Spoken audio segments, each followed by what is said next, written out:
I want to talk a little bit about one of the concepts that I use sometimes. It seems to have been kind of helpful to me when it comes to just getting better results or more consistent results with improvisation. One of the issues that I'm personally often confronted with, and that I notice a lot with some other guys, especially guys who have a decent amount of technique, is that I often find myself having to be extra careful in avoiding falling into these ruts where, you know, I'm improvising and I find myself in like autopilot mode, just kind of running through familiar shapes and familiar licks and just up and down the fretboard without really focusing that much on creating and defined ideas, which obviously is the whole point of improvisation. So when I catch myself kind of drifting into that place, I can correct it sometimes to a degree just by thinking a little bit differently. And maybe it's not so much that I'm thinking differently as much as it is that I become more aware of what I'm thinking about or how I'm thinking. So I can start to make it more of an issue of organization. I can just start organizing my thoughts, because if I do that, my ideas start to sound more organized and more defined. So it does help. And there are actually some different thought processes that I can tap into sometimes that are all kind of helpful in their own way. Obviously, there are some of the classic concepts relating to phrasing that I'm sure a lot of you guys are already aware of, such as, you know, implementing the whole question and answer or call and response kind of technique, where as a soloist you present yourself much in the same way that you might interpret a conversation taking place. So a phrase is stated, and then there's another phrase that responds to that that's real similar, reminiscent of the first one, but it's different, but it's through that process that the solo builds, and it's much like a movie would build. And I do talk about that in one of the other videos in one of the other packages, so you can check that out if you want. But the idea in this video really is mainly for the purpose of avoiding that autopilot dilemma. And it's just to remind myself of the whole concept of contrast or polarity or opposites. That's really what this is about, which are all sort of different words for the same thing.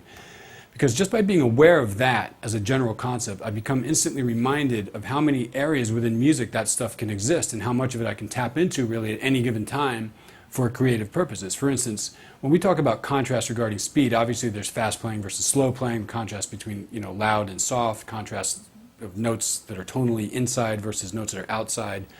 There's contrast with high notes versus low notes. Rhythmically, you can play inside versus rhythmically outside, or more texturally, and so forth. There's just so many different ways that you can get into the whole concept of contrast, and by implementing it, it can really sort of minimize the potential for what might otherwise have been excessive monotonous qualities that are kind of overly present within the soloing. And it's cool because you can create this game almost, particularly within like a one chord vamp or a minimal chord vamp scenario, where you deliberately tip the scale one way and make things feel out of balance so that you can eventually counter that with opposition in order to bring it back into balance. Like, deliberately play outside for a while so that, when you finally bring it back in, it feels very appropriate by then.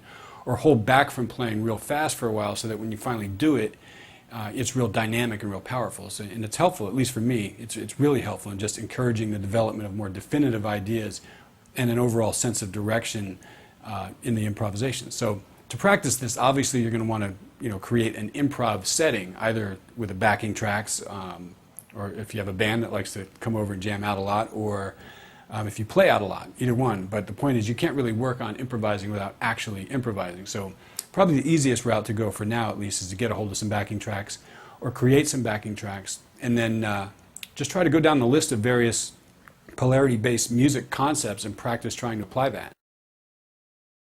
Now, regarding the issue of speed, I think that being aware of different speeds we play at and paying attention to the importance of implementing contrast in that particular category is something that most of us probably already do, simply because speed is such a prominent topic amongst guitarists in general. So we tend to think about not using it as much as we think about using it, which is a good thing. It means that we're kind of overly aware of it, and it's that same type of awareness that can start to help produce cool results when applied in these other areas.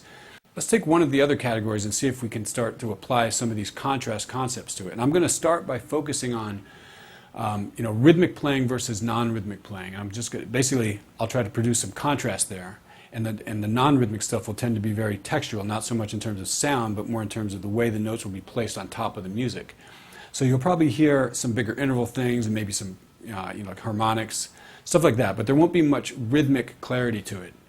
And the stuff that I'll play that's inside rhythmically will mostly have like a 16th note or 4-note per beat kind of feel to it. So, and I might include a couple of fast licks in this example, only because a lot of fast playing that I tend to do really isn't based on being rhythmically attached to anything. In other words, when I play really fast, I'm usually not intending for there to be any absolute mathematical consistency regarding the number of notes per beat being played. So in a sense, fast playing for me is more like a textural approach. It's a conglomerate of notes that I see as one thing. So I might sneak some of that in. So let's check it out.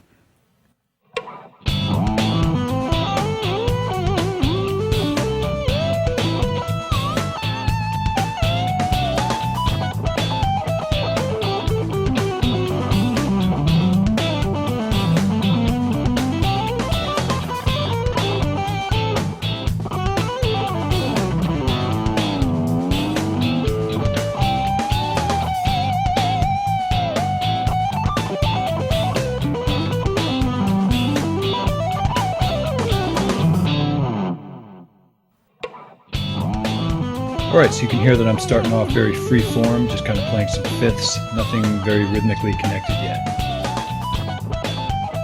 Okay, now at this point I'm starting to grab hold of the rhythm a little bit, and I'm starting to play some 16th notes and just, phrases that are more connected rhythmically.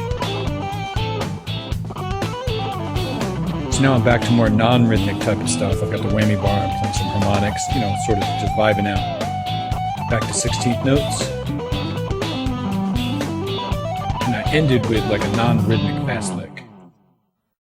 All right, so another area that I want to talk about trying to apply contrast to is with inside tonality versus outside tonality, playing in and out, that kind of thing. So now in this video, I'm really not going to be getting into specifics regarding the actual outside approaches that I'm using. There's a video that I've done called Outside Playing where I do elaborate on, some of the outside approaches that I tend to use. But for now, this stuff has less to do with what I'm playing and more to do with how I'm thinking and how that thought process can affect my playing. So basically what you're going to be listening for is the contrast between those sections of the solo containing notes directly within the framework of the tonality being implied, and the notes that are outside of that implied tonality. So it's basically, inside and outside playing. So let's check it out.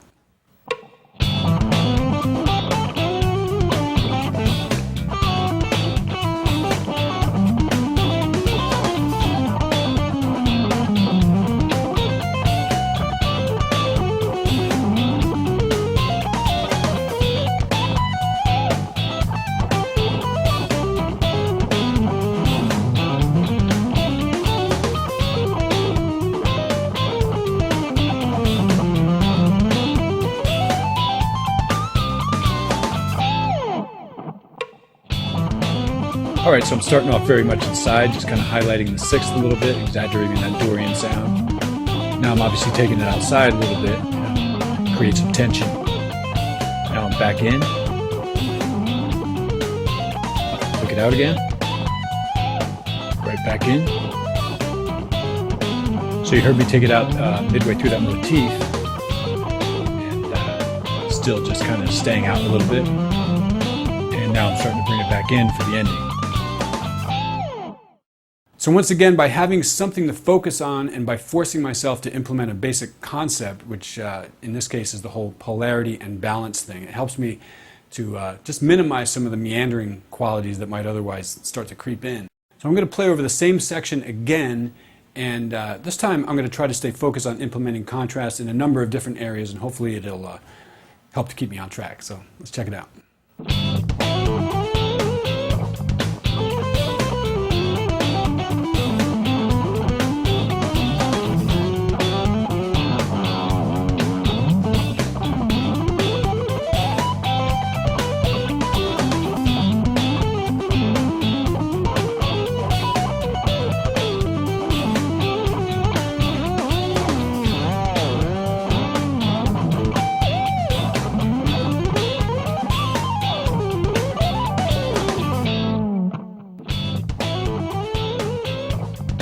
Alright, so tonality and rhythm both are pretty inside at this point. Got outside a little bit there. Alright, so we have the fast lick there for contrast, but it's actually rhythmically in. It's like 6 notes per beat. Took it outside a little bit right there. So I went from 16ths to like a non-rhythmic feel right there. And we end with more of the texture type of fast lick, the non-rhythmic kind. All right, so there you have it, and these are basically just thought techniques that might be able to help you out as far as using methods for the sake of developing your improv skills. If you're going to do this, I would, be sure to implement this stuff in the other areas as well, like the high notes versus low notes, small intervals versus big intervals, and all that stuff. And yeah, hopefully this will prove to be helpful on some level. So there it is. Until next time.